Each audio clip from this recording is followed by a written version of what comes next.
Good evening and welcome to Donner Party Mountain Runners celebration of Helen Pelster and Adam Kimble with a focus on their FKT runs on the Tahoe Rim Trail this summer. The TRT has seen a number of record runs over the years, from ultra household names like Kilian Jornet to DPMR members and superheroes like Mike Tebbett and Jenny Capel. The last of the record setters now includes two more DPMR members, Helen Pelster and Adam Kimble. Helen, can you please introduce yourselves? Hi, I'm Helen Pelster. I live here in Truckee and was fortunate enough to be one of the founding members of Donner Party Mountain Runners. And I am a lot more than that. Yeah. Adam, can you introduce yourself? Yes, I'm Adam Kimble. I am also a DPMR member from Tahoe City, originally from the Midwest. I'm a professional ultra runner, motivational speaker, running coach, race director, all things running. Nice. Thank you so much to all the DPMR members who submitted a question for Adam and Helen ahead of this event. It takes a lot of pressure off of me, truly. We've got a lot of thoughtful queries from Adam and Helen, and as such, we won't be taking any live questions during this event. So if you're watching, listening, and furiously typing in the chat, trying to get attention, I don't even know where the chat button is. If you aren't a DPMR member and would like to be, you can become a member at DonnerPartyMountainRunners.com for less than $20 a year. I'm proud to also be a founding member with Helen and can continue to be inspired by this club every time I run. If you run into any technical issues during this webinar, DPMR will post a video of the entire conversation on our website as soon as is possible after the event. It might be a couple of days, it might be a couple hours. It will also be posted as audio as a special edition of the Mile 99 interview series podcast. Big shout out to Greg and Paulo for offering to do this and for their support of DPMR. Adam and Helen, let's start with a baseline topic. Adam, this time you can go first. What is an FKT? So an FKT is an acronym that stands for fastest known time. Essentially, a lot of popular routes all over the world have people that go out and run them on their own time the same way that you would a race. They record a time. If it starts with one person doing it to set a baseline time, which Helen has done herself as well. Once someone establishes a time, then people go out on that same route and try to run it faster. That's so cool. There's like a pioneering element that you can find a route that inspires you and then do it and then introduce it to that community. Exactly. And that's kind of the point of it. It's like, especially, it's something that I think appeals. There's some people that love racing like myself, others that don't race as much like you, Chris. And I think the FKT is kind of like a cool opportunity for someone that maybe doesn't like to race as much, but loves going out on cool routes and maybe running them hard and seeing what they can do. So it's like an alternative way to explore those passions. Totally. And so my understanding of the FKT world includes the understanding of multiple divisions within the FKT world. With regard to this conversation, you two set FKTs in different divisions. Helen, would you be so kind as to extrapolate on those divisions for us? Happily. So one category is supported, which means you can have whatever help will help you be successful to run it as fast as you possibly can. And the other most common category is unsupported, which means what it sounds like, truly you carry everything with you that you might need, other than water that you might get from natural sources, and you take care of yourself. There's a little in-between one called self-supported, which can be whatever you want it to be. And I did that last year, and it was super fun way for me to have an introduction to the FKT world and doing my first time around the Tahoe Rim Trail. Yeah, so you touched on two things that I wanted to talk about. Both of you, this FKT that just happened was your second lap. The first time you went around the lake was not for this record. Or it was for this record and it didn't work, but whatever the situation is, both of you did 2 laps around Tahoe for this. I'd love to just hear what both of you drew from that first experience as a broad idea. As we unpack more of your individual runs, we'll dive deeper, I guess. What? You go, Adam. Okay, I was just going to ask you what you prefer. Yeah, that's a great point, because I actually didn't think about the fact that both of us have now done it twice in 2 consecutive years. For me, it was one of those. It was a situation where once I had done it once, the first time that I did it, I knew a lot of what to expect, but there was a few sections of the trail that I hadn't been on, like maybe 25 or 30% even. And so some areas I wasn't as familiar with. I also didn't know how the execution was going to look on the whole. And so the first time was kind of like going out with confidence, but also a lot of unanswered questions. The second time it was, okay, still a lot of unanswered questions, because we talked about this recently, Chris, a lot of things can happen in 171 miles. So no matter how well trained you are, how fit you are, how aligned everything is, there's a lot of things that can happen to make an attempt at something like this, go sideways. So going into it the second time, for me, it was the confidence of knowing that I'm controlling for everything I can control for, and then the rest is going to unfold as it will. And so a big part of that for me was correcting some of the mistakes of the previous time, which for me was missing the crew at a crucial point, getting a little dehydrated in the heat of the day, and keeping my body fueled and cool and dealing with the elements as best that I could in those rougher parts of the day. And then in running in a hotter time period this year, July instead of October, the first time I did it, that became amplified as well. So it was not only was it the thing I needed to correct, but I had to really make sure that I did it well the second time to account for the additional heat. So that was the difference in the second time for me. That's cool. And it's cool that you built on that first run to contribute to your second run and the success in that way. Helen, your 2 runs were in different style. Your first run was self-supported, this run was unsupported. And as you said, that's a difference, and I would say that's a pretty marked difference. You sort of downplayed it, but I think that's a huge. I've done plenty of self-supported runs with a bike shuttle that were damn sure easier than the unsupported version. If you can drive, or if you can chain up a bike somewhere and keep it at the end, it changes. So yeah, how did your first and second runs? How did you build on that first success since you changed the style, I guess? It was significantly more difficult to go completely unsupported. I'm somewhat conservative in terms of my risk profile. So I really wanted to make sure that I had more than I needed, and I carried more than I needed. So it's a lot. I never went thirsty. Even in a 24.5 mile dry section, I didn't go thirsty. Which, just a quick interjection, Helen, that is amazing to me, because I had a pacer with me with extra fluids, people meeting me like Jack on the trail with ice and fluids, and I almost ran out. So the fact that you did it unsupported, I can't wrap my head around that. So thank you, Adam.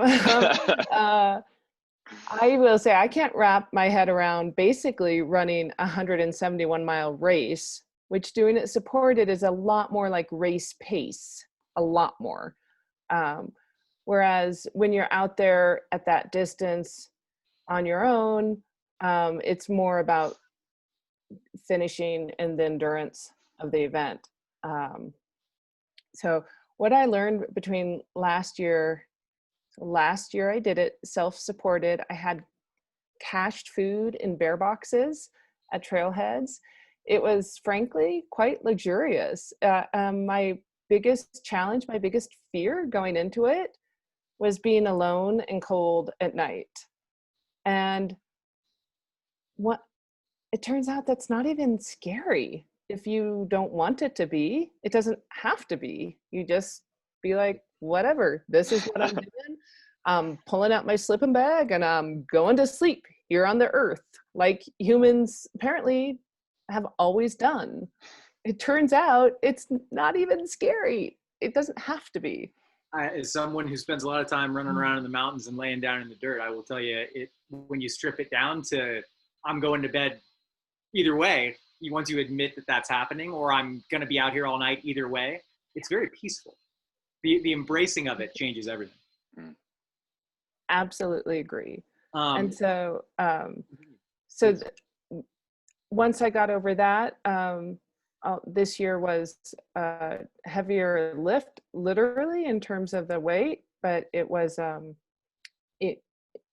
that fear factor was gone. That's wonderful. You touched on it. Your experiences were very different because Adam, you were basically running at race pace. Helen, you were out there kind of testing limits of endurance. Adam, do you have any interest in braving the unsupported division, or Helen, are you keen to put on some shorts and give a run at the supported track race? I'll let you guys go first. No, thank you. Yeah. Yeah, I guess my answer is kind of similar.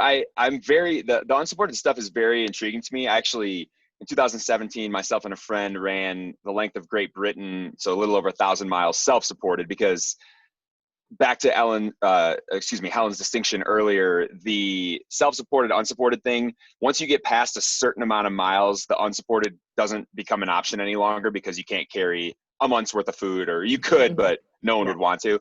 So we did that self-supported, and I love that. And it's such a different thing, and it's definitely intriguing to me. But at the same time, one of the things I love most about this type of thing is bringing my people and my community together and going after a goal together. And so like that is part of the enjoyment for me, is involving Helen out there taking photographs, Chris, you pacing me into the finish line. Like those are the things that give me a lot of fulfillment. And so obviously when you're doing it unsupported, there's like a really cool element to it, but you miss out on that part. Helen, hard no? I'll never say never, but it's not my intention. Yeah. It's the crack of 12 minutes since we started, and I just realized we haven't even, because I'm your friend, I'm fortunate to call both of you friends. I don't think we've even introduced the actual records that were set. So if you two could just tell, and if you could go first about what record you set. Obviously people are clicking into this, know it was on the Tahoe Rim Trail. Could we talk about this a little bit? You set a record. Oh, go ahead, Helen. I did. I don't have the exact time memorized. It was 75 hours. Okay. And I set that record, and I want to make sure everyone knows that a record had been set just days before by a gal named Fran from Montana, who I'm unfamiliar with. And then just 2 days after, Candace Burt smashed my record by 15 hours. So when you forego sleep, it turns out that you can get finished a lot faster, and she just did a spectacular run. Well, if I can interject with two things, and no, not to take any credit away from her. My understanding of the FKT community is that everybody's a rung on the ladder. I've been proud to have earned some FKTs in my life. I've been very proud to have them all taken and bettered, and there we go, up the ladder. We've got a long history of that in our club, for instance, and I think in general, that's part of the cool thing. Secondarily, although that record was taken, your self-supported record that you did on your recon run still stands, as far as I know. Is that correct? I actually, technically, an unsupported record trumps a self-supported record. So I would argue that Candace also holds the self-supported record. That humility. However, I was going to say, humility aside, Well, so that's the other thing though, is I've discovered this through research and speaking to Peter and Buzz, the guys who handle the FKT website and the boards and stuff. Helen is correct in what she said, but at the same time, you can't set a new self-supported record unless it's faster than the unsupported. So with that, Helen has her self-supported record probably protected for a very long time, which is pretty cool.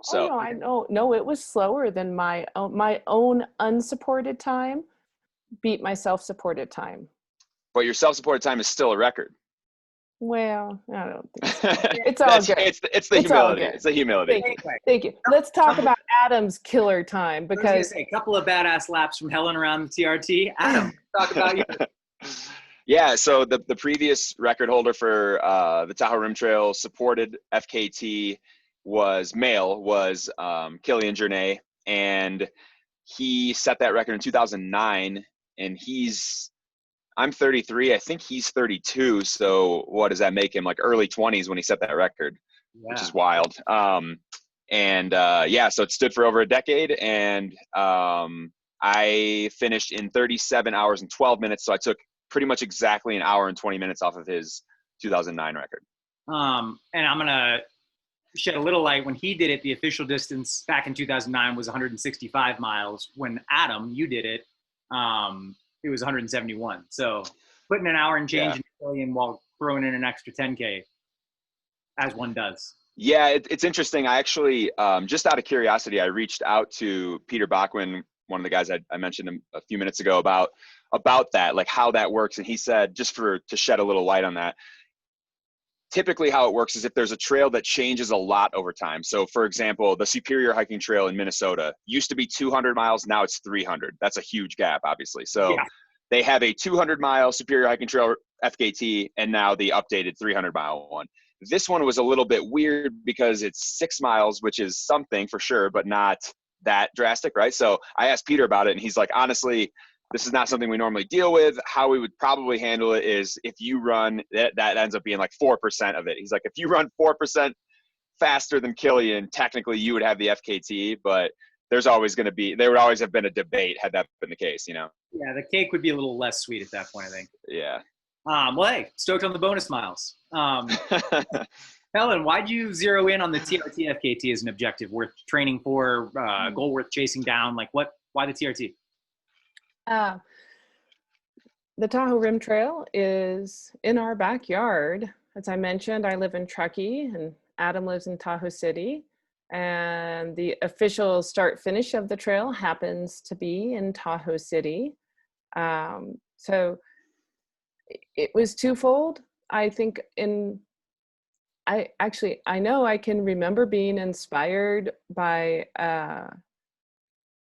when Mike Tebbett, I had just met Mike. It was just in the founding year of DPMR, and he set an unsupported record on the trail. I didn't really know what was going on. I didn't know what an FKT was. I didn't really hear about it until afterwards, and it blew my mind. I was like, what? You took everything with you and you just did the whole thing? And I also had that reaction when I and then another early DPMR event was Gretchen Bergman, one of our founding board members, who gave a presentation about I think it was 3 days or maybe 4 that she and some friends did around the lake. And that was like, I think I can do that. And so that seed was planted. So it was for me more about doing the entire trail than the FKT. And the FKT was an awesome bonus and stoked some competitive fire. So cool. That's awesome. I was also at that talk with Gretchen, and their style was awesome. There was like hot tubs and chalets and beer. It was just tremendous recovery after each day. And then like clean clothes and you get to go running with your friends. I personally was very impressed.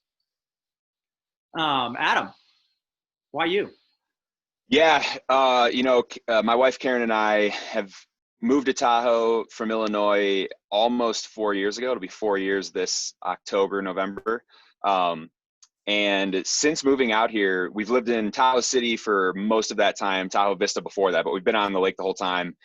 And the TRT is like just my favorite place to run. I mean, literally from my front door, I can be on the trail in less than a mile. And so it's like, it's been a place I've loved to run. I've formulated a lot of incredible memories running on the trail. And so, I don't know. I can't pinpoint the exact moment when this particular objective popped up, but it did. And then I was stoked to go after it. And then more than that, I was, my hope all along was that it would land back, the FKT for the men's time would land back in Tahoe, because I felt that was the way it should be, you know? No doubt. Yeah. I personally appreciate that. Both touched on such a fondness for the TRT, and one that I share. I was just kind of, as I was listening to you, Adam, I was thinking what my favorite TRT section might be. You two seem to be much more familiar with it than I am. Helen, I'm going to ask you a two-parted question. What is your, in general, favorite TRT section, like in life? And then what was your favorite during your FKT run?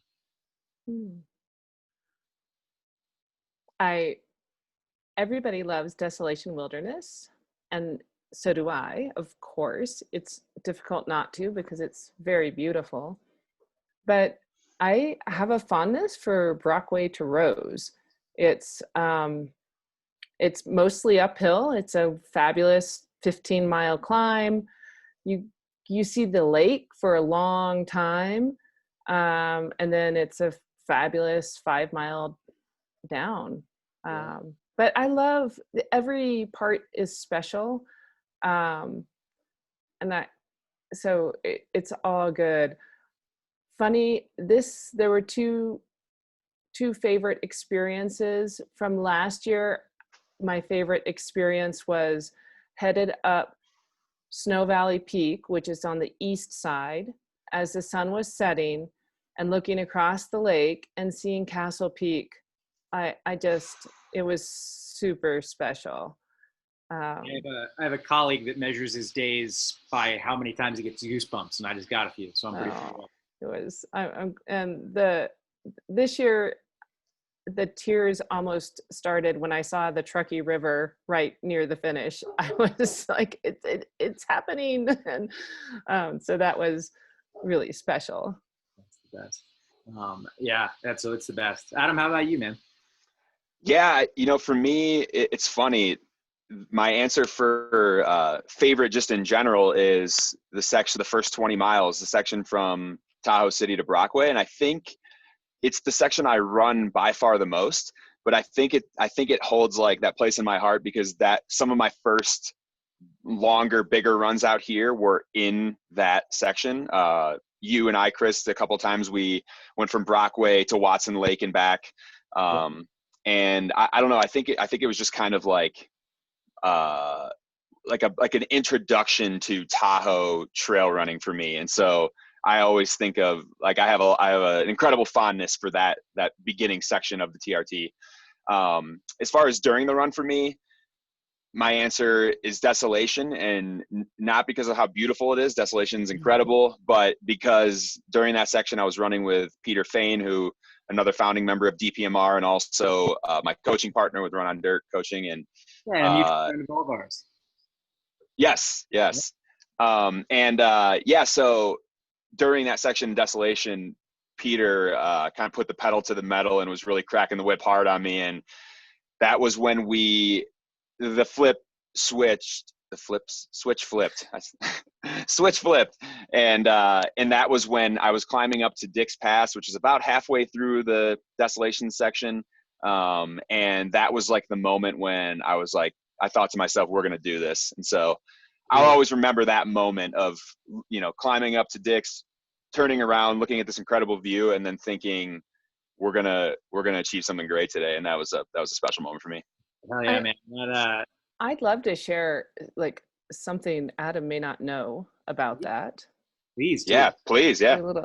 So I was with Adam's team at Echo Lake Trailhead. So this would be maybe 20 miles before the spot Adam's talking about. And Adam's wife, Karen, was getting really worried because Adam was falling at that. You maybe were an hour behind your kind of predicted pace. Mm-hmm. And she was like, she was really bummed. She was like, can he pull it off? Is this going to happen? And I said, oh, yes. At that point, Adam, I'll have you know, I said, absolutely yes. And so I was delighted to find that you guys were going so hard through there. I was so delighted, but not at that point, not surprised. Helen, if I can share something that you might not know, I was the pacer that was supposed to intercept Adam at Parker Pass to the finish. And we got there like 2 hours early. And because I wanted to kind of level up, I ran 4 miles down the trail to a creek where I filtered a bunch of water. And I sat down and I was like, I'm going to sit here in the forest, really like mindfulness shit. and wait for them and then surprise them and run those 4 miles up to Barker Pass with them, take some pressure off of Peter, stoke Adam out. And they were so fast that they passed that point before I got down there because I took a little bit of a shortcut. And then they got to Barker Pass and Karen was like, "What are you doing here?" And I was down, you know, big mess. But to put a little light on how fast they were running through Desolation, your confidence was not misplaced. Yeah, that was one of the most unforgettable moments for me was that moment when I arrived at Barker Pass, which is what, Helen, maybe 16 miles from Tahoe City? It's a special, being at Barker is special for the route, the way that we've chosen to do it, starting and finishing at Tahoe City. It's when you know it's done. It's 16 miles is a long ways, but it's so little. It's mostly downhill. Mm-hmm. And you're like, if you can't finish from there, that's hard. Yeah. But yeah, so I arrived there. I was just gonna say, Chris, I arrived there. Karen and Kara, our good friend who's part of our crew, they were the only two there because Chris and Josh and some other people had left. So they're both sitting in chairs, and Karen pops up out of her chair and has this look that I'll never forget. I can't even fully describe on her face. And she goes, "What are you doing here?" And was like really concerned that something had gone wrong. And I played into that for just like a quick second and then told her, "No, actually, like things have gone incredibly right is why I'm here." So that's awesome. Yeah. Yeah. Helen, to your point, that at Barker Pass, I mean, as somebody, I've never run the entire lap as an FKT effort, but I've run that section a lot. And as you get that, the only climbing from Barker Pass is up to the Twin Peaks saddle, and you're rewarded with this sentimental view of the Tahoe Basin and your start and finish. And like, there's this loop closing, I don't know, like ASM feeling as you see that whole thing. And then it's just a cruisy downhill to the line, as you know. I was just thinking about, you guys' experiences around that trail. We were just talking about the sections was so different. Helen, you were out for days. You slept, right? I did. I slept this year. I slept about 3.5, 4 hours for each of 2 nights. Okay. And Adam, you didn't sleep. No, I attempted to take like a 15-minute nap. I laid down for 15 minutes, but my brain was moving too quick to make it happen. Well, then this makes it easy. We don't have to ask you anything more about sleep. A number of DPMR members asked 2 things. One about sleep systems and 2 about how did you combat sleep deprivation, which I guess we'll circle back to Adam for that one. Yes. To clarify, I never felt sleep deprived. I never felt sleepy. So that wasn't particularly an issue. Yeah. And sleep. So I have 2 separate sleep systems that I use for different kinds of adventures. And one that I'm using this year is a 20-degree Fahrenheit sleeping bag. I like a piece of Tyvek, which is what a race bib is made of. It's kind of this waterproof paper. Although I'm switching to an ultralight piece of plastic. And I have this, I should have one of my kids bring it up here. Oh, I'll get it in a few minutes. And I have a down hoodie. It's not a hoodie, it's just a hood. Oh, cool. And I'm very comfortable. I mean, we're so lucky, like, because we live here, we can look at the weather. And I just waited till there was no rain in the forecast. I was like, okay, now's the time to go. And I find it very comfortable. I just sleep right on the ground, and I find it I don't have any problem with it. I'm not sure why. I wasn't like this when I was younger. I've adapted. I share that curve as somebody who sleeps in the dirt a lot. I did not like that as a kid, and you embrace it. I think part of it is Tahoe being beautiful dirt, decomposing granite. I mean, pine boughs. It's pretty cush. It's really nice. And my other system, which I recommend, it's very luxurious, is a bivy. It's, which is like a cover for your sleeping bag, so to speak. So this gives you the ground cloth, you're fully enclosed. There's a mosquito net, an inflatable they have very fancy inflatable sleeping pads now that are actually insulated, and then a sleeping quilt, which is what it sounds like, a sleeping bag that doesn't wrap all the way around you. The system's very light, but it's bulky, and really more than I need, but it's luxurious. And if it might rain, it's a good idea. Somebody who mosquitoes love me, and I don't like mosquitoes. That's not a bad hedge. Yeah. Adam, how do you combat sleep deprivation since you tried for 15 minutes and failed? Yeah, so the first lap that I did back in October, I think because I fell behind the pace and I knew that the record was out of reach at a certain point, I was able to get in that 15, 20-minute nap, and then that revived me. I felt great afterwards. This time I tried to do that, didn't happen, so I was kind of groggy for the majority of the night hours. And then I think not that I was like a whole lot less tired, but once the sun came back up, for me, that was a huge natural combatant of that sleep deprivation. And it just so happened that like the sun coming up coincided with me getting close to the desolation section, which is where things started to turn around. I had done a pretty intentional job of not using a lot of caffeine up to that point. Similarly, in races, I do the same thing where I try to limit my caffeine until much later in the race when I know it's going to have a much greater impact. So I had some taurine pills, Coke, a few things like that I hit right when I got to Echo Lake. So it was that combined with the sun coming up, combined with the energy of Peter Fain being like, let's get out of here. All those things I think together helped to combat it. Yeah, he's want to crack some whips, that Peter Fain.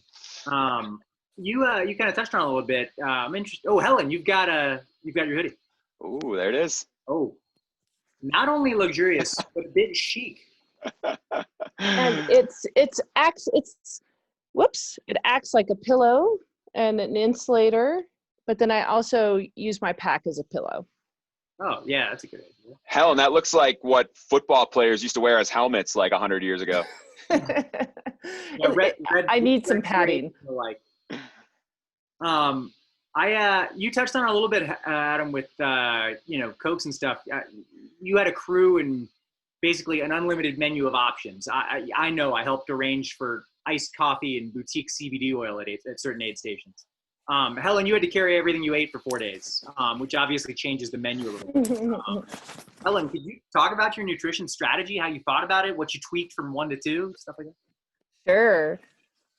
Well, it was a big difference from 1 to 2 because last year I had these bear boxes with food stashed. Oh, yeah. Last year I did it a little bit more backpacker style. I sat down and had like almost a dinner, not with a stove or anything, but I had meals for dinner, something a little more for breakfast. This year I was just mostly simple carbs, and I threw in some dried meat for a little protein, and I use these peely nuts, which are a nut that I just choose because it's the only one that I'm not a little allergic to. So I packed up 3 days worth of food in these 7-inch by 7-inch odor-proof bags. All 3 days were identical, and it was Stinger chews, which are just carbs, Stinger gels, carbs, dates, some raisins, the peely nuts, and meat sticks, and it just kept it really simple. So I didn't. When you have what you have, you you have what you have. If there's no option, you just keep whatever's in the pockets, what I'm eating. Oh, and like at the airport, not as often on 3-day runs. Yeah, And my big treat was these plantain chips, and I crushed them just in advance, and that was kind of like my breakfast and dinner food. Nice. Adam, you had your lovely wife and company carrying around a smorgasbord. Yeah, it's interesting. Like I'd actually, once I finish this answer, I'd be curious to hear what Helen has to say about this. But for me, with something this long, it's my strategy is have as many bullets as possible to cover, the range of things I'm going through. So it's like, I've got the typical race food that I would eat, gels and chews and things like that. I had liquid calories, and then it's trying to eat whatever I can whenever I can. And for me, I was struggling a lot in the second half of the run with what my friend Ray who's on the crew, refers to as palate fatigue, where I'm looking at these foods that I normally love, and I'm literally trying to force them down my throat, and it's tough. Like, eating becomes tough. So for me, especially in the heat of the day, liquid calories were crucial, because without that, I'm trying to force down food that is not going down easily at all.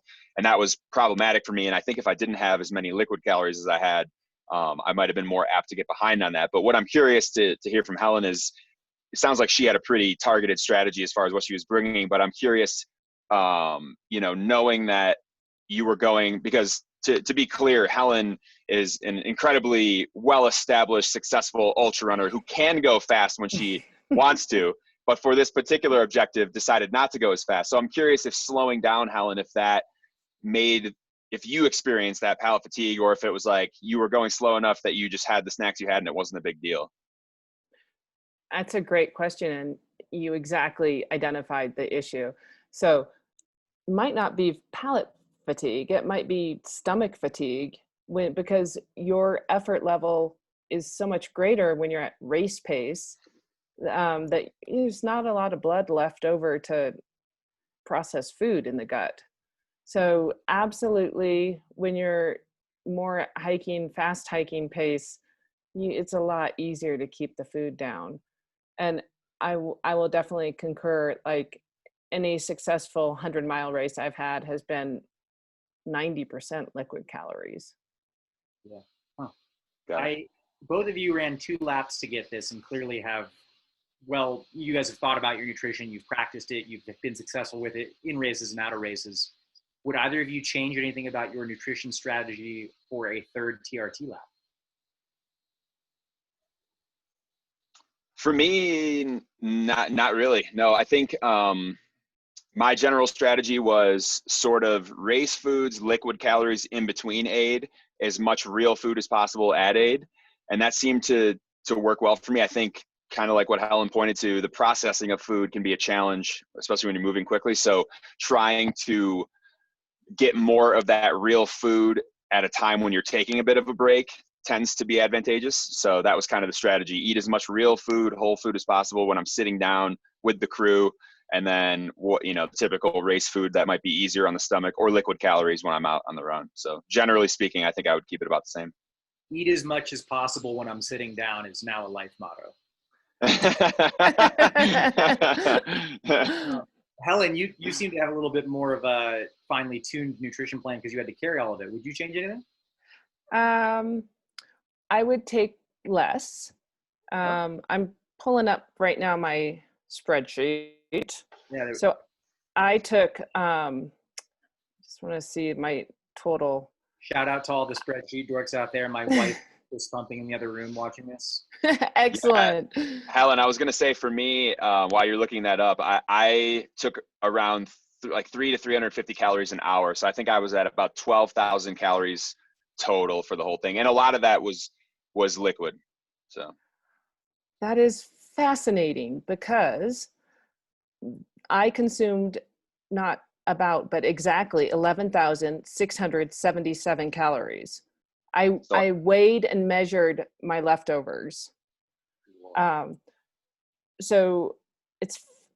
my intake per hour was much less. Like half. Yeah. Yeah. Like if you take out I typically in a race or event don't eat for the last 5-6 hours. That's very normal for me. So if you take out the hours that I didn't eat at the end and the hours that I slept, my average consumption was 186 per hour. Almost exactly here. Yeah. So But it's very curious that our total consumption was so similar for the distance. Yeah. And I carried with me almost 14,000 calories. So Okay. I think if I were to do it again, I would keep my strategy pretty similar, but just carry a bit less. Because it's this whole, all like backpackers know, it's this whole equation between like the more you carry, the more effort it is, and the more you have to consume. Yeah, the Knowles Outdoor Leadership School had a bullet point: ounces, ounces, ounces, pounds. You start, a couple of calories here, all of a sudden you're carrying 2 extra pounds out there for 3 days. It's a big deal. I have a question for all of our listeners, watchers on here. Somebody, I assure you, we have a whole wealth of knowledge in the DPMR crew. Somebody is a nutrition something and can extrapolate on this. If you understand the math behind why Adam and Helen had such a disparity in their calories per hour, but still ate almost exactly the same amount of total calories, I would love that paper emailed to board@donnerpartymountainrunners.com. Thank you very much. And I wanted to clarify what liquid calories means, like Coca-Cola or sports drinks like Tailwind or Scratch or various products. So I think in a race setting, that's always been my preference, but I felt it was a great fit for Adam with his support team. But I was worried about like trying to mix up powder and by myself and spill half my calories and make a mess. And yeah, totally. Yeah. Go ahead, Adam. No, I was going to say another thing too, Helen, like little things, as you know, can have a big impact. And so if you were trying to deal with that and dealing with sticky hands all the time, that could drive you crazy. So another something that can be good to limit things that can cause disruption. I've gone on more than a couple all-day runs in the last couple of weeks. I've been very fortunate, and I have had to resort to liquid calories in the heat of August. And I will assure you, if I have to run 10 feet with the sticky hands without washing them off in an alpine creek, it's all over for everybody. It's the worst feeling in the world. Is the yeah. So whatever. So the thing with the TRT is if Helen does that on the east side, then she might have 30 miles of sticky hands, So yeah, that would have been like a seppuku situation out there. So we've touched on nutrition. I want to talk a little bit. I've got 2 wonderful questions from members about pacing. I'm going to start with the more general one. As much as I believe you both ran gracefully the entire time, what percentage of running versus fast hiking versus ultra stumbling did you do? Helen, I'll let you lead. Gosh, 90% fast hiking. Cool. maybe some jogging on the downhill. The running was a lot more difficult this year because of the pack weight. I was able to run a little bit more last year. And stumbling I kept to a minimum. There was one time in Big Meadow, I got quite cold. Yeah. And I, so cold, I stopped and opened my pack and I took my sleeping bag out and I wrapped it around myself. Oh, my sleeping bag's right here. Look, I wrapped it around myself like a toga, and I'm like walking in the middle of the night in Big Meadow with just like, it was stupid. I was just like, I have got to find a place to sleep, right? Because this is silly. I'm just going so slow. I can sleep a few hours and wake up and feel great. And I did. It just took me a while to find a spot that wasn't super humid or, and it's funny, these little microclimates, you're moving along and in the Big Meadow itself is like freezing and humid, and then it warms up and then you walk a little more and it's cold again. And then then it's all rock and no place to sleep. And so it was fine. I believe very strongly what you just outlined is the photograph next to ultra stumbling in the dictionary. Adam, you ran more. I ran some with you. You did. Yeah, if I was probably somewhere in the 75% running, 25% hiking. And the hikes were all on the significant climbs. So it was like hiking up to Friel. I ran basically up until I got to Friel, or sorry, not Friel, Relay. So hiked up to Relay, hiked a little bit over on the east side on my way into Spooner, like just to Snow Valley Peak. Snow Valley Peak, exactly. Yeah, and then sun exposed section. Yeah, exactly. And then Friel, Dix Pass, and up to Twin Peaks, kind of the last big climb before you start the descent home to Tahoe City. So quite a bit of hiking on those. And Helen and I have talked about this multiple times, but it could just be the fact that I'm hitting it 80 plus miles in, but both times the climb to Friel Pass has absolutely kicked me in the gut. And it's tough. I've hit it in the middle of the night when I'm tired. And so I at some point maybe I don't need to do this, but at some point I should probably go run that when it's not 80 miles deep and I can't see anything. So we'll try to make that happen. I'm sure it's lovely. Yeah.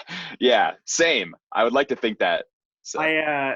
Did either of you ever consider dropping? And if so, what kept you on trail? If not, how did you manage the doubts of dropping? Helen first. This year, no consideration of dropping at all. Really? You ran 100 or fast hiked 171 miles around the lake and just never thought? Yeah. Last year, the first night, I really considered it. It was, I laid down and I was kind of shaking and pain and discomfort, and I was full of doubt, and I was having trouble summoning my why. And it's amazing, like Adam said, what the light of a new day can do.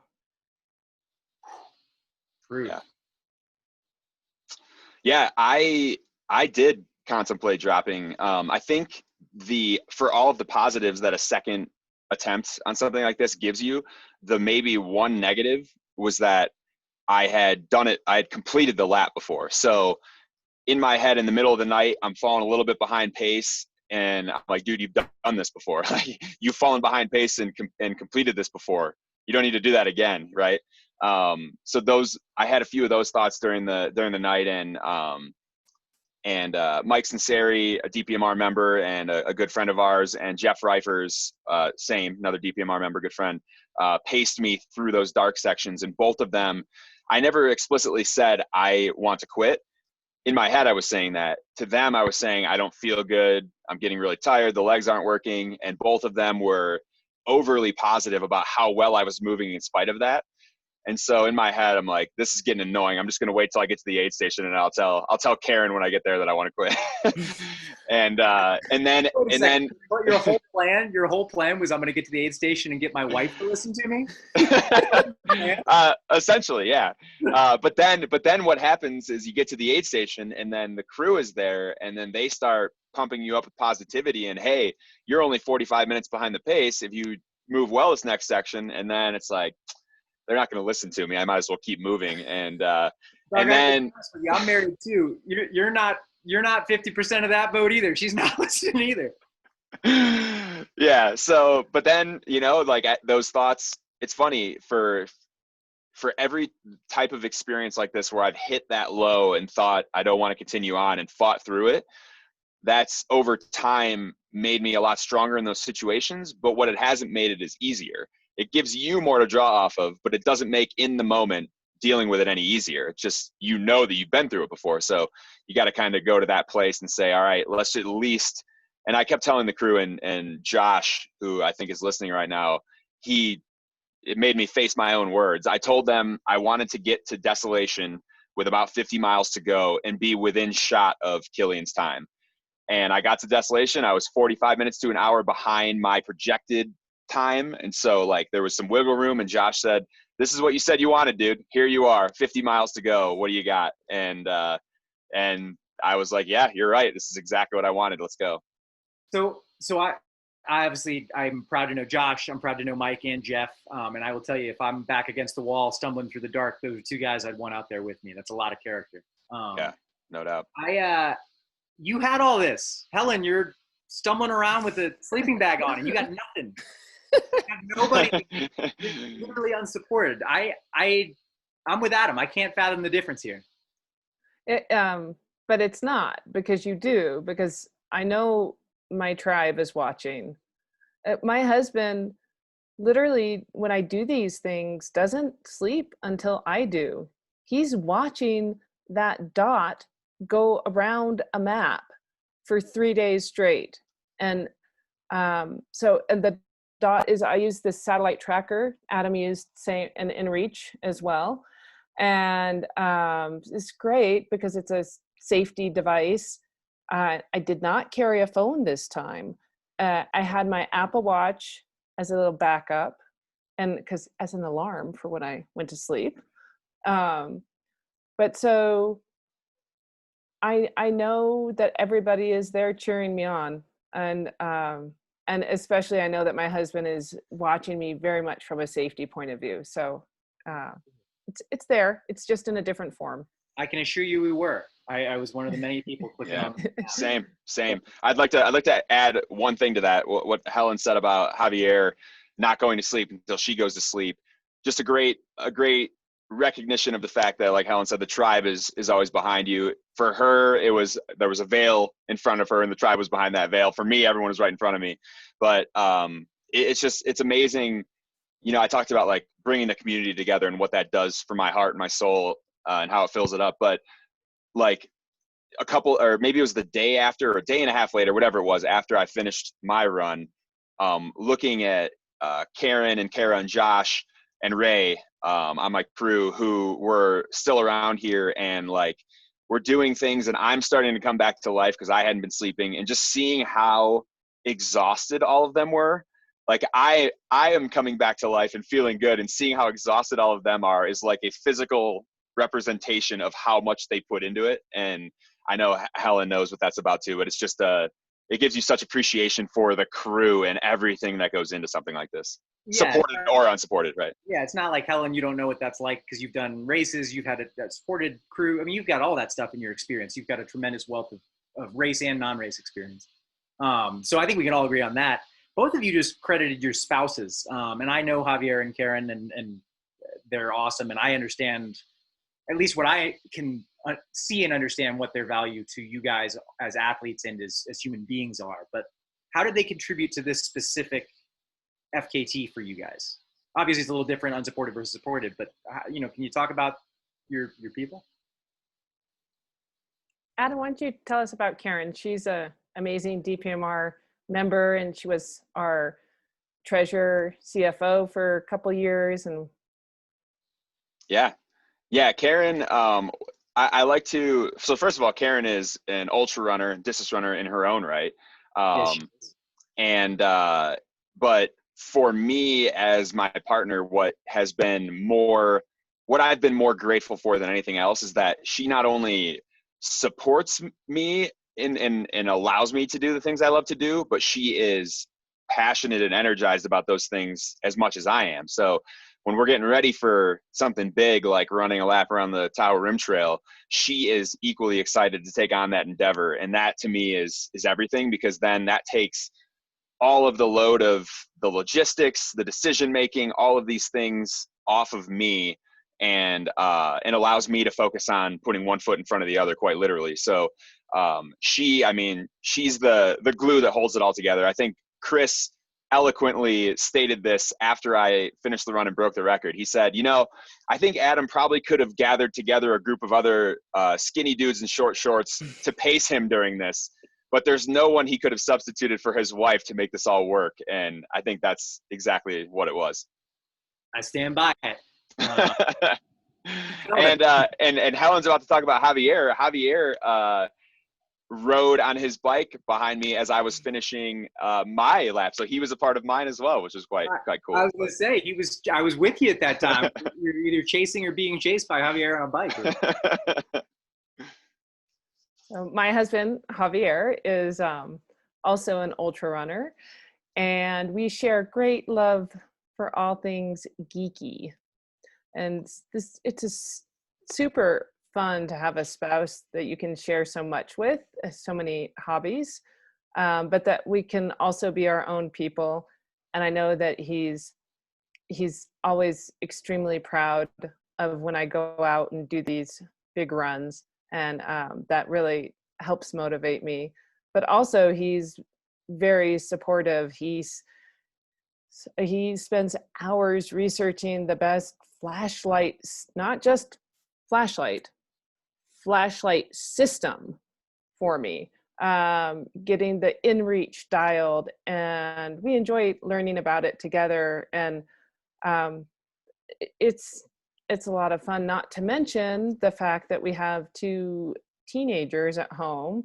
So just holding down the fort, and they really upped their game this time. When I came home, like, it was obvious that they had actually not just loaded the dishwasher and unloaded it, but actually like washed pots and pans consistently for 3 days. It was phenomenal. So very appreciative. I was hoping we could inspire some people with this talk. And if running doesn't get you, if Helen's teenagers are capable of that, we can all aim just a little higher. That's awesome. I want to build on that for the nerds. What was your, I'm going to let Helen, you touched on it. What was your most critical piece of equipment? Like without it, you wouldn't have gotten an FKT. Oh man. For the nerds. As far as like tech equipment, well, I'm not taking so much with me, so it's all only critical stuff goes with me. Yeah. But the flashlight, it's a Army Tech, and it's mounted on a little headband, and so I have 2 of the flashlight, 1 headband. Oh, cool. And then the same battery is an extra battery, can also be plugged into this little tiny charger chassis that I can use to top off the inReach if I need to. So it's all compatible. Helen, not to cut you off, but I've read your report on this, which was highlighted in a DPMR newsletter. Is your gear list for the nerds available on the internet? I would be happy to share that with people here on the call, or maybe I can connect with the current DPMR president. Maybe we can send it out to new members if that would help get someone to sign up to be a DPMR member. I'd be happy to do that. I like that. And we can maybe get the boys at Mile 99 to throw it in the show notes or something on their podcast. Sure. They're smarter about this stuff than I am, but I'm sure it's possible. Adam, how about you? Yeah, for me, it was the Katadyn Be-Free 0.6 liter water filter. Like I said, there was a couple sections, particularly on the east side, and then in Desolation, where even with a pacer and extra water bottles, the capability of filtering water in the heat of the day was essential, and without it, would not have broken the record for sure. Cool. Helen, are you happier to have succeeded in the attempt? I guess this is kind of you mentioned earlier that your record was broken a couple days after. I was about to ask, are you happier to have done it and now never have to do it again? I set a record on the TRT. You quite literally got a crown. You can just do it again. Or are you happier to, I don't know. I guess, what are both of you most happy about? But Helen first. I love that question. It's super valid. I was fortunate to participate in I Am Tough 100 miler, which is a great race in Idaho. Cool. I did it 2 years, and the second year I won the women's race. And I very much thought when I was done with that, I thought to myself, great, I never have to run 100 again. And I haven't run a 100-mile race since then. But I don't feel that way about the TRT, not because I feel like I want to go race it or best Candace's record. I just feel like there's so many ways to enjoy the Tahoe Rim Trail. I'm not done with being on that trail. I want to know it even better, and just keep enjoying it. I don't have any trail fatigue whatsoever. Well, that's so cool and inspiring. Adam, how about you? Are you happy to never have to do it again? Yeah, I think so. I mean, the whole lap, yes. I will be spending a ton of time on the Tahoe Rim Trail for many, many years. But yeah, this was one of those things. I think like one of the greatest compliments anyone paid to me. Helen, she wrote a little. This was also in the DPMR newsletter. She wrote a little something about covering my run, and one of the things that she said, and after she wrote it, she had me read it to see what I thought, and she sort of apologized for it. But what she said was, when I told her I was trying to go after Killian's record, she said, to be totally honest, like I didn't know if you'd be capable of that. And I told her that's actually a great compliment, because I try to live my life setting goals that either myself or somebody else thinks that I can't achieve. And then something like this, a lot of things have to come together, but it shows you what the power of an awesome team is capable of. And that's what it is. It's like, I mean, there were so many pieces to this puzzle for me, to the team that went into this. And it's like so gratifying to celebrate that together as a group. Yeah. Yeah, man. It's so fun Adam, to you guys. Go ahead, Ellen. Adam, I also think, with plenty of credit to your team, but I think that you trained with more focus this year as well. Yeah, you're right. Actually, what's interesting, and there might be a lesson to be gleaned from this, or maybe it's luck of the draw. Like, all sorts of things happen in training and in life and in racing and everything. But I intentionally put myself in a position where, and part of it was imposed by the state of the world and the virus and everything, but I intentionally put myself in a position where I was training on the lower end of what I would normally do for something like this. So I was still putting in good volume. I felt very, very fit, ready to go, but I didn't overextend. And I think in the past, before some races, I've done just a little bit too much. I love racing. I love adventure running. And sometimes I let that get the best of me. And I was intentional this time about making sure that I was totally fresh, that the body was good to go. And I think that did have a lot to do with it. And I think I mentioned this to both of you, but about less than a week before I started the lap, it was the Sunday. I started on Friday. It was the Sunday before. I went out for like an 8 or 10 mile run, and I came back and I told Karen, I said, Karen, for the first time in over a year at least, there's nothing wrong with my body. I mean, like nothing hurts, so usually it's just like a little tweak, a little something. It's never too much, but nothing was causing me issues. And I think that heading in with that, like knowing that, was just the extra fuel that I needed. Yeah. Yeah, man, you touched on it. The ongoing pandemic and the resulting cancellations of races have kept us all at home, and the TRTs in our backyard. But Helen, did that all play into your, like, let's go have a second run at it too? Was this all, as I was hearing you talk, Adam, it seems like this might've been a little bit of serendipity to put you guys in a position to succeed. I actually was thinking about doing this before the pandemic hit. Adam, you had races that got canceled, so you did this in lieu of that. I quite literally would have been running a race the same time that I was doing the TRT lap. So mine was very much serendipity. That's a full contrast between the two of you guys' undertakings. Helen, this was something you'd been aiming at for a while. Yeah, well, maybe. I felt more doubt this year. I felt I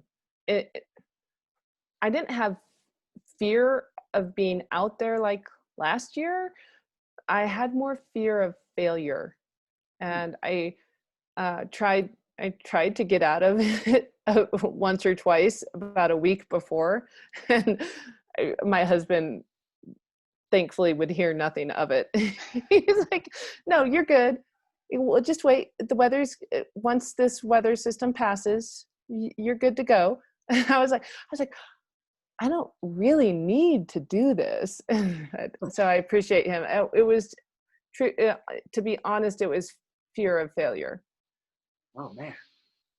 Well, yeah. Helen, as you were saying that, I just I guess I'd never really reflected on this before. I just developed a thankfulness for the fact that when I was running in the dark, when I was seeing things and, there's the potential for wildlife, I always had someone next to me. You had to do that with, the comfort of doing that solo and taking that endeavor on just by yourself. Yeah. It's a great challenge to be solo in a different way, less physical and plenty of mental. Yeah. Helen, if I can jump in, I have two questions. One from a DPMR member, one from me. Okay. From a member, do you have a mantra or similar to pull on when the hours and miles seem to be crawling along? And like how to stay positive out there by yourself on an unsupported effort? That's a good question. And one thing I know Adam and I share is that we are both fond of, and you too, Chris, of mindful practices. And I can't speak for you two, but I know that one of the big reasons that I enjoy my mindful practice is that it really helps me engage with the world in the way that I want to when I'm out on the trail. And so I do have some little mantras that help me, but I've shifted mostly to using focal points, either my breath or a sensation of relaxation or my footsteps, and using some fairly traditional, tried and true mindful practices every step of the way that I can summon it helps a lot. Adam, I want to hear your mantra, but my question, Helen, you just dovetailed into. As somebody that you also mentioned, I have a daily mindfulness practice and pull on breath work a ton for myself. I know you use it within your running, which I don't. I regularly do breath work. I do not do it when I'm running.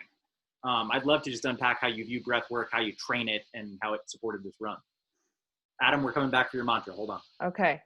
I don't want to unpack it too much because it's a lot to unpack, but I train my breath through various techniques, which anybody can Google or ask me. Actually, I wrote about it on DPMR. Oh, there you go. And we can put those in the show notes. Yep. I use my breath as a gauge. So instead of a heart rate monitor, I have this built-in tool called my breath.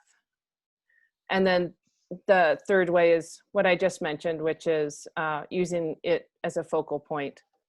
So lots of ways I've really come to find it my most powerful tool. Yeah, maybe you and I can have a stronger cup of coffee another day. We can unpack it then. Yeah. Thank you, Helen. I was just jokingly going to say, Helen, I know that this tool, how like I can find a heart rate monitor in my Amazon cart, or am I going to get this breath thing you're speaking of? No, similarly, my like generally in life, in racing, my mantra sort of revolves around being present and not focusing on the overbearing or overwhelming nature of a large goal, but focusing on what's right in front of me at the moment. So, for example, when I was running up and over Friel Pass with Mike and really struggling and hitting some low points, I remember thinking, I've got another 15 miles to get to Big Meadow. And that felt enormous at the time. And then I kind of like reframed it in my mind. I thought, okay, don't focus on those, like, you can't focus on 15 miles right now. You got to focus on the next step you're taking, the next mile until we get to this point. And then it's kind of bringing it back to the simplest version of what you're doing. And for me, that helps me to get in a more positive mental mind frame and see something from the most positive point of view, and then make it seem less stressful or severe or whatever it is. And so by doing that, then I get myself into a better state of mind. Then, inevitably what happens is 15 miles that feel like an eternity later on turn into 30 miles that I barely even looked at my watch, so it evens out over time. You have to put yourself, for me, I have to put myself in a mental position to not get drawn into the overarching goal, but focus on the smaller goals that are going to get me there. Awesome. Awesome. I want to dive into our DPMR member questions. And I want to start with a DPMR member that we've mentioned by name so far, Mike Tebbett.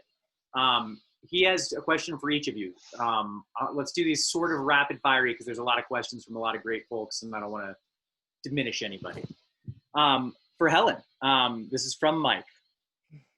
Because I enjoy being the instigator, and because I know that after 2 progressively successful TRT runs and your conversations with Candace, you must have played this out in your mind at least a little. Hypothetically speaking, what will your strategy be on your next unsupported TRT FKT when you attempt the elusive sub 60-hour barrier?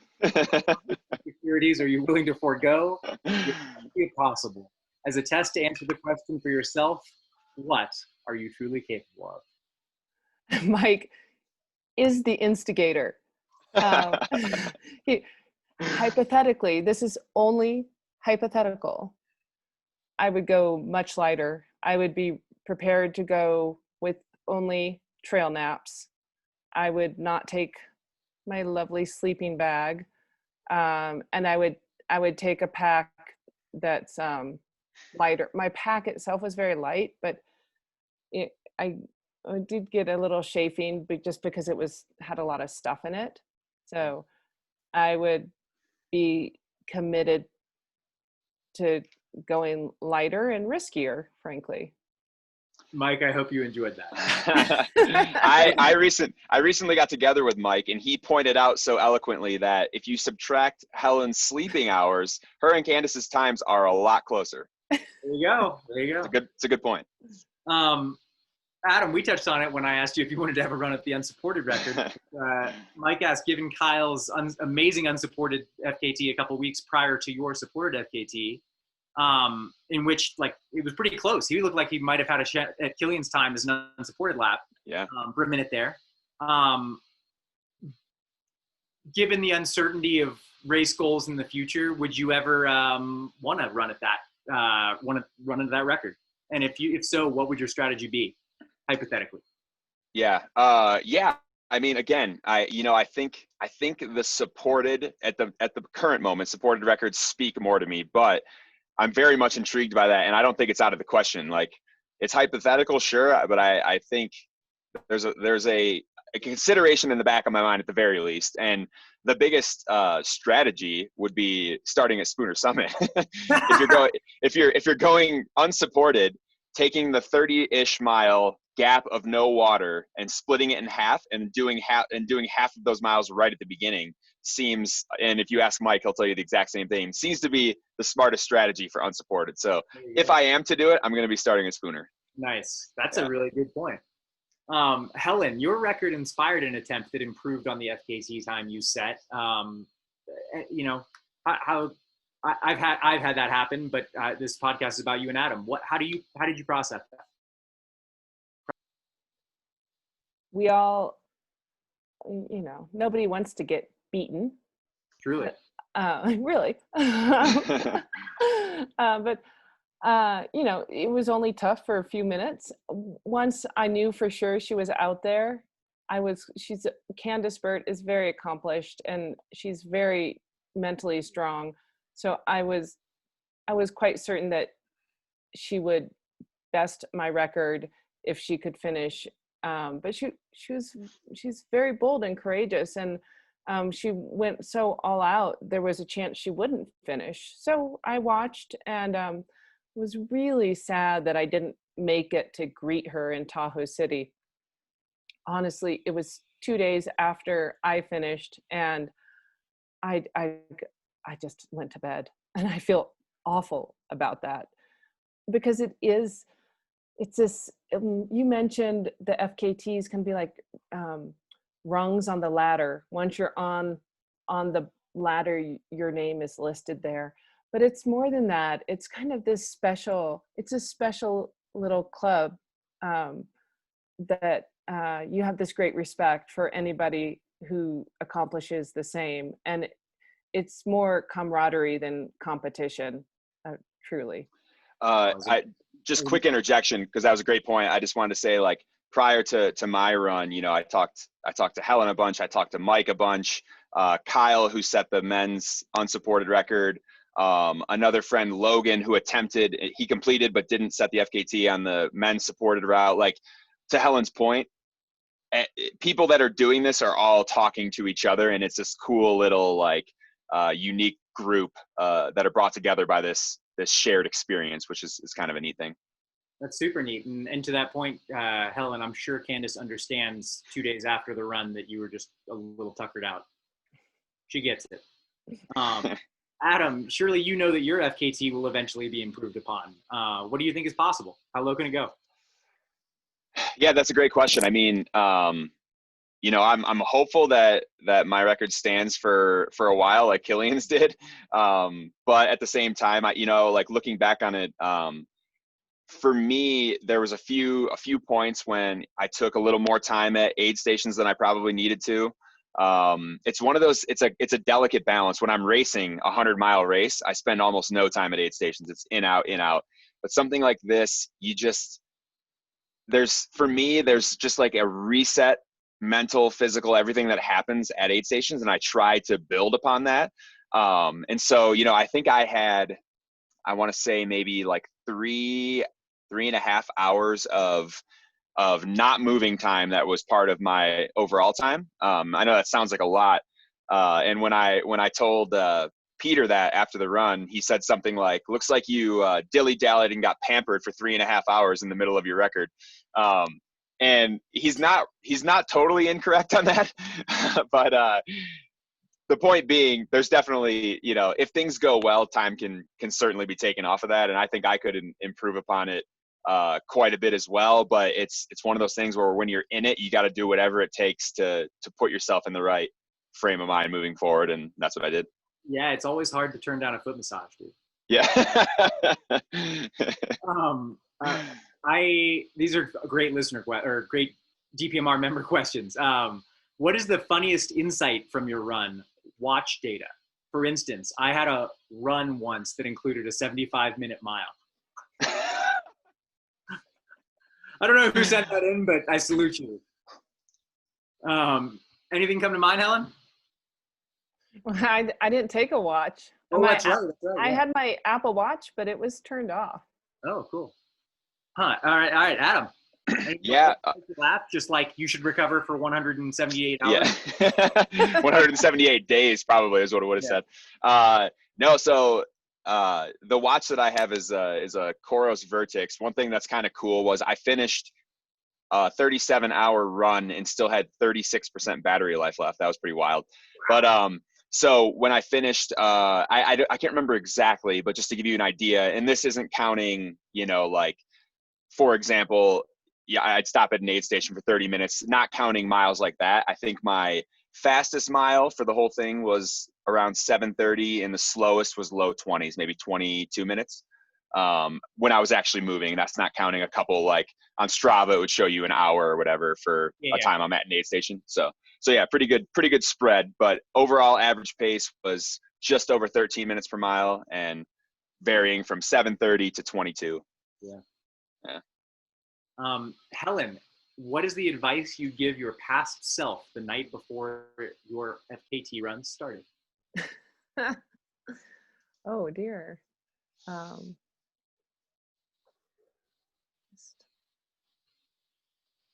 Go lighter. Follow the breath. Follow the breath.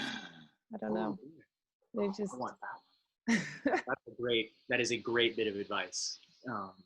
Adam, anything jump to mind?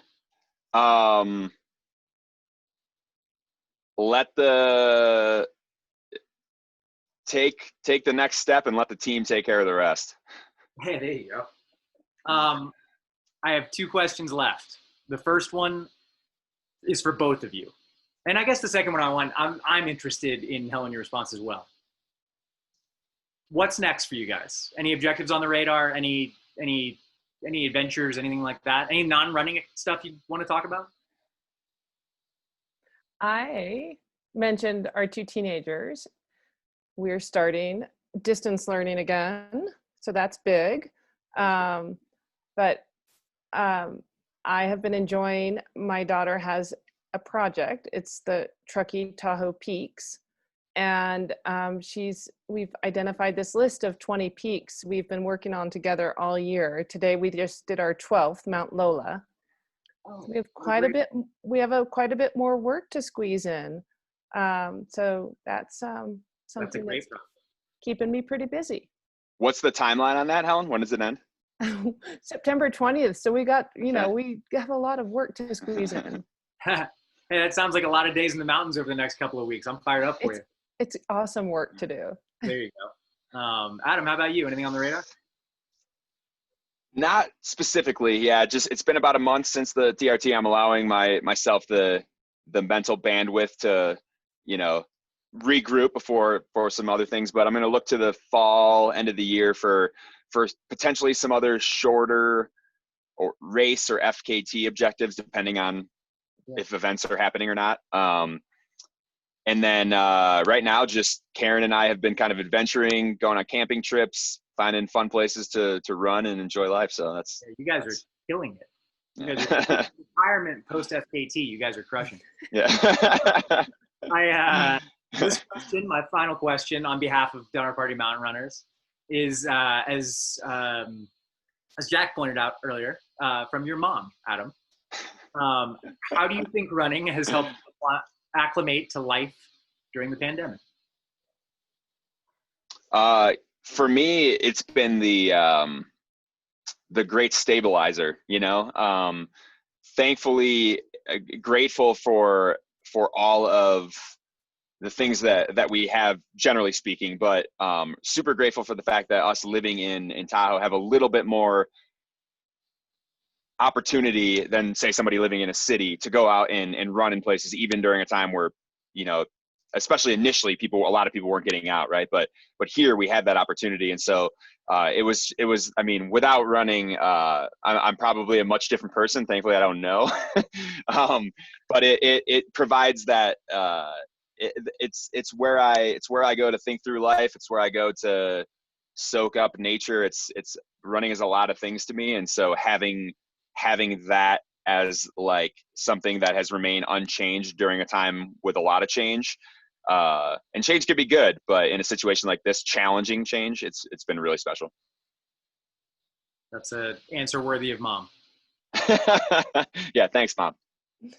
Helen, I mentioned earlier, I want to throw Adam's mother's question at you because I value your insight very much. Oh, thank you.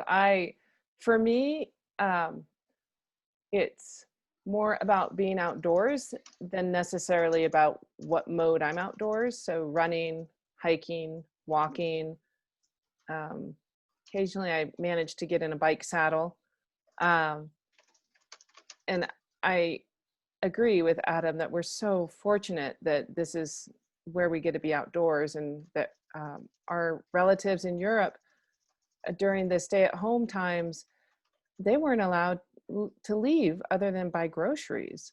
So we're super very lucky, and being outdoors really helps me, the sunlight, the being with nature. But when the shutdown started in March, winter also resumed here in Truckee. So we were walking on the roads, and we started as a family going at 4 p.m. every day, every single day. The kids didn't always join us, but it was really a special time to get my husband off his remote work and just be outdoors and have another dedicated time to connect. So I feel very fortunate. Yeah, that's so great. I can't think of anything else to put on that. Thank you, Helen. Thank you, Adam, for your time and energy today. Thank you all of our DPMR members who support the club and help make events like this happen. Thank you that everybody was able to attend. I personally am really grateful that we could do this. I hope everybody else is as well. It was just such an awesome conversation with such wonderful guests. If you're not a DPMR member yet, you can connect with the Truckee Tahoe trail running community and sign up today. You can check out and share this podcast from the Mile 99 interview series. Subscribe, do all that, and get out and run, everybody. Get out and run. It's awesome out there right now. Yeah, thank you so much, Chris. I really appreciate your time. And I want to make sure that we recognize Jack Macy, who's behind the scenes, managing all the technology. He's put a lot of work into helping this go smoothly. And Diane Frederick, the Donner Party Mountain Runners president, she put a lot of work into helping publicize and organize. I appreciate so much everything the club continues to do. Thank you. Yeah, same for me. I reiterate all of that. When Diane said she was hoping for Chris to be the moderator, I was heavily in favor of that, and he did not disappoint. So thank you, Chris, for making this happen, man. It was awesome. Yeah, I'm just happy I'm spoiled enough to get to hang out with my friends on the internet. Good night. Good luck, everybody. Good night. Thanks, guys.